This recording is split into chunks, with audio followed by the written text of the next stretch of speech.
first of all, broadcasting doesn't work. What I mean is the broadcasting model. So as marketing advertising people, what we have always done is had a very broad brush approach and just hope that, you know, an ad in the middle of Coronation Street is the peak time because that's when you reach the most people. The trouble is that people, you know, watch it on the hard drive, skim through the adverts, and while we would, so for example, if I wanted to sell some, I don't know, if I wanted to sell a lipstick, I'd maybe buy, oh, I'm running out of time already, I better speak quicker. Right, we try and focus down on the audiences as far as we could, but it was still generally a broad brush approach. Online, that doesn't work because it's easy to search for content that you want and skip for the content you don't want. So this interruption model, and I know we've talked earlier about how you can get messages to people who are not interested in your subject, is very, very difficult online. It's also just as cheap to produce something for 5 people as for 5 million, so you can really target things down to specific niches.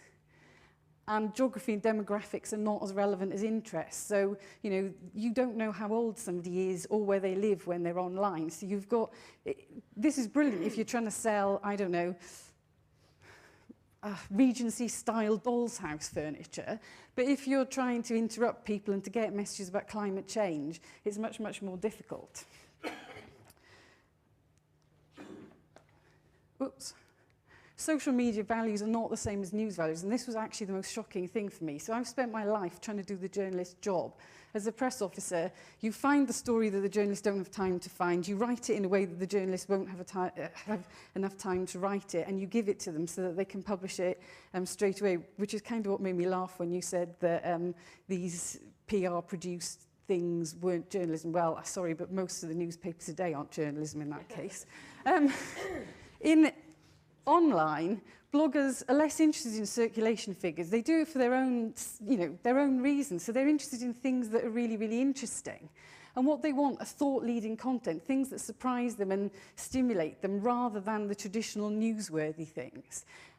And they're really, really good at finding what they want through Google, subscribing to RSS feeds and that kind of thing. So unfortunately, emails, which is what I thought we would do, is email them a press release, will just end up in the spam bin. And the third point, and I'll end on this point, is that, right, that sounds a bit stupid. Your key audience is a machine. It's right.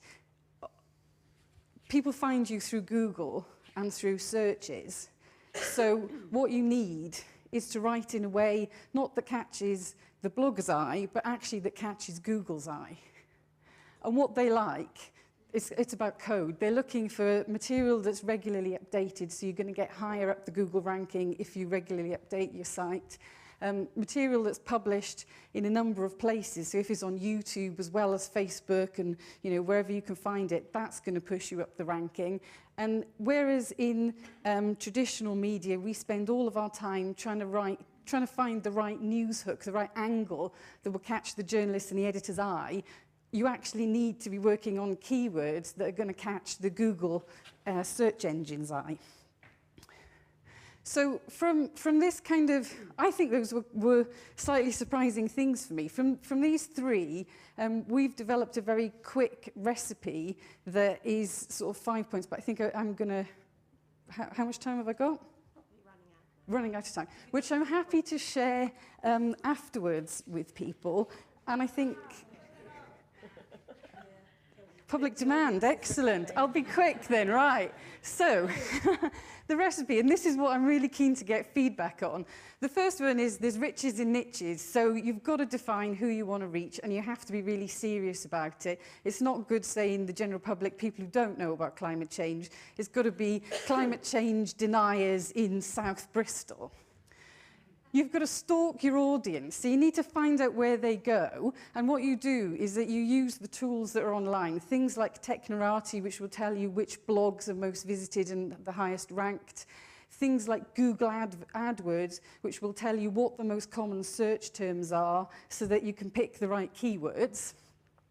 You need to build an online footprint for yourself, and the analogy that I use for this is that if I walked into the room at the beginning and hadn't been introduced and said to you all, this is really rubbish. There's a much better meeting down the road. You should all leave now and go there. You'd think I was a complete nutcase and just ignore me. Whereas if you knew that I was the world's expert on environmental communications and the best speaker that's in the whole world on the subject, then you might be tempted to follow me down the road. So build an online footprint so that when you do write something, people will Google you and find out who you are.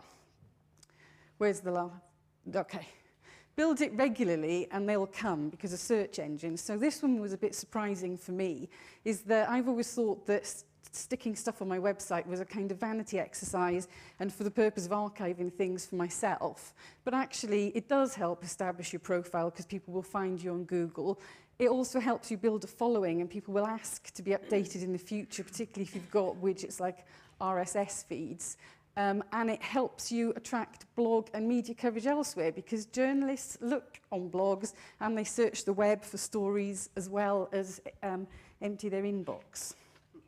My last one is that you've got to get found. So it's back to the machine grabbing keywords and using the tools that you can find the right keywords. It's totally against the rules to put keywords that you know people will look for, like hot girls or, you know, whatever. That's not, I mean, seriously, it's against web etiquette as well as being a bit stupid. Get links in because you get pushed up Google ranking that way. Let people subscribe. So put things on your website so that people can get notification when you've updated it or when you've put something of interest to it. And also publish on other platforms. So rather than thinking you have to build your own kind of digital telly channel, use YouTube and things like that, because that way you're going to get found more often. So that is my very quick gallop through what we've learnt and how we are trying to approach this. That's my email address if anyone wants to email me. So I put these up on a blog recently and posted it on the SciComm mailing list. I don't know if anyone participates in that. But I got absolutely nothing on the blog, and I got about 10 emails, and I replied to them all saying, well, you know, why don't you just put this on the blog so at least it looks like I'm not an idiot talking to myself. And they said, oh, no, we don't want other people to know what we've said. So if there's anyone who feels like that, email me. Otherwise, hopefully, feel free to comment. Thank you.